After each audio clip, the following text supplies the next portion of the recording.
Okay, people, now IPL is a platform where talent meets opportunity. I also got an opportunity once, but 500 rupees for being the ball boy didn't seem a feasible option financially for my family back in 2008, so I refused to work for the IPL.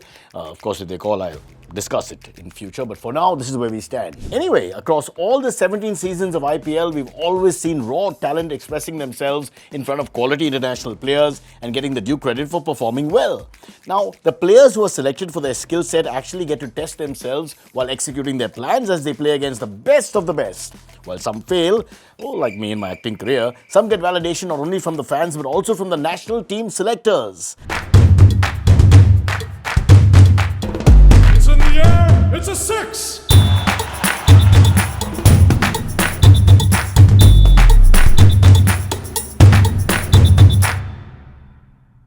Hello, Haji, Kem Cho. My name is Cyrus Broacha, and this is the Century of Cricket podcast brought to you by IDFC First Bank. This week's fun IDFC First fact: Harshar Patel holds the record for the most number of wickets in an IPL season by an uncapped player. In the 2021 season, he picked 32 wickets at a SR or strike rate of 10.56 only. Well done, Patel. I used to call him the Patel Rap because he was that quick. In this episode, we will look at the stories of a few players who get a national call-up predominantly because of their performances in the IPL. Number 3, Shaun Marsh, Kings 11 Punjab, who then went on to play for Australia.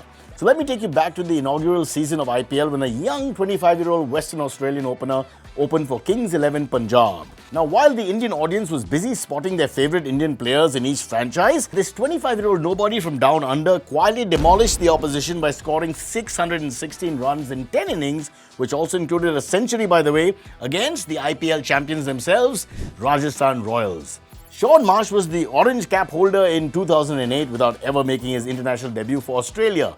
But the Indian Premier League was supposed to find Indian talent. But Aussies ko to har jagah taag adani hai, whatever that means. First 2003 and then the 2023 World Cup finals. Sorry, I don't think I'm fully over it yet, folks. That whole weekend is like a daze for me.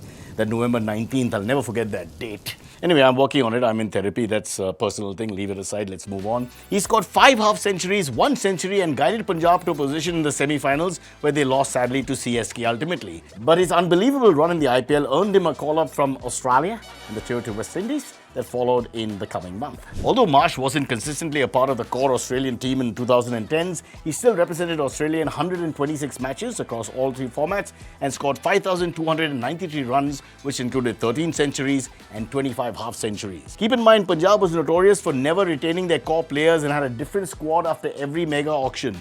But they made sure that Marsh played only for them. And he did.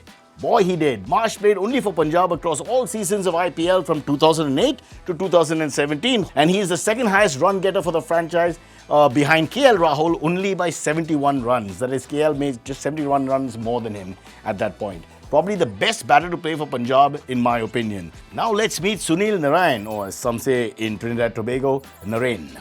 Gauti was once telling me a story, guys. Gauti is Gautam Gambhir, by the way. I have a nickname for all my best friends, bachpan ki baat hai, we grew up together. Anyway, again, pointless telling you all that, I don't want to sound like a show-off. He was telling me the story about when KKR was playing a practice match against Trinidad and Tobago during the Champions League in Hyderabad, and even though he's a great batter of spin, he's a little bit better than me, maybe sometimes in the week, but he couldn't pick this tall, lanky mystery spinner with a wacky mohawk. He instantly knew that having this guy in KKR was a must, and so he insisted to the KKR management. His words were, "Shahrukh, this guy." Alright? He pushed for him the 2012 IPL auctions, and that's how the legendary spinner Sunil Narine, who I call Babula, was drafted in the KKR squad and has still been there even after 3,856 years, 4 months, 12 days and 16 minutes, 4 seconds. Narine picked 24 wickets in his first season at an unimaginable economy of 5.47 in a T20 tournament and was rightly adjudged with the MVP, Mawap, or Most Valuable Player award in 2012 as he played a key role in winning the IPL for KKR.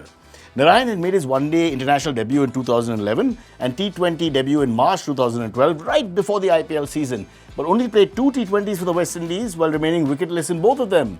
Now, surprisingly, his unbelievable performance in the IPL got him a call-up in the West Indian Test squad for their tour to England in the coming month. And we West Indians, we value red ball over white ball any day of the week. So it was huge for him. Thanks to IPL, he became a red ball cricketer.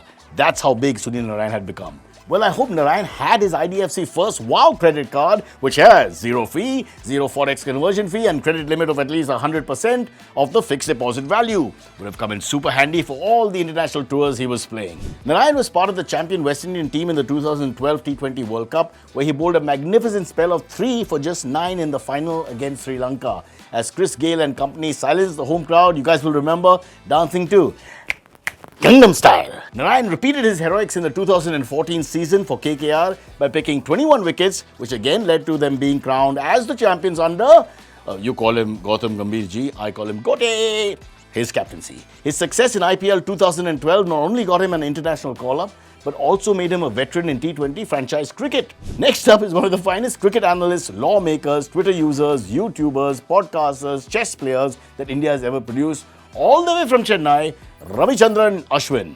Oh, apart from ripping apart trolls and journalists at press conferences, Ashwin also happens to be one of the finest bowlers India has ever produced and arguably the best spin bowler of his generation. Ash was picked by CSK in 2008 but didn't end up playing a single match. In 2009, he only played 2 matches in that season, but the 2010 season is when he truly shined. He picked 13 wickets in 12 games, his economy just 6.10. And he played a huge role in restricting the opposition in the power plays with the new ball. Yep, he was one of the first spinners to use the new ball. As CSK won its maiden IPL trophy in 2010, Ash earned himself a call-up in the second string team that went to tour Zimbabwe for a tri-series where he played against Zimbabwe and Sri Lanka. And when the 2011 World Cup was around the corner, Harbhajan and Piyush Chawla were the top contenders among spinners for making it into the Indian squad. But Ash's consistency in all the white ball matches earned him a call-up in the World Cup squad as well, where he played a couple of matches as India lifted the World Cup after 28 years. His successful outing in white ball cricket earned him a test debut against the West Indies in 2011. I was there, in front of the TV in Mumbai.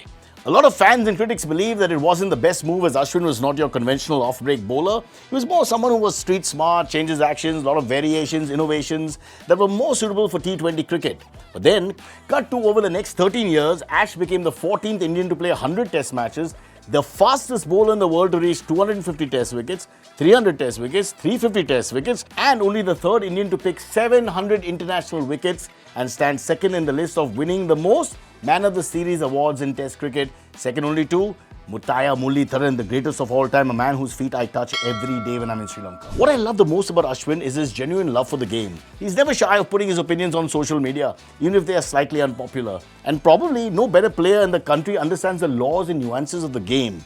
The monketing incident with Butler in IPL 2019 is a huge example. Thanks to IPL, we get to witness a gem like Ash and also get to listen to his iconic Kutti stories.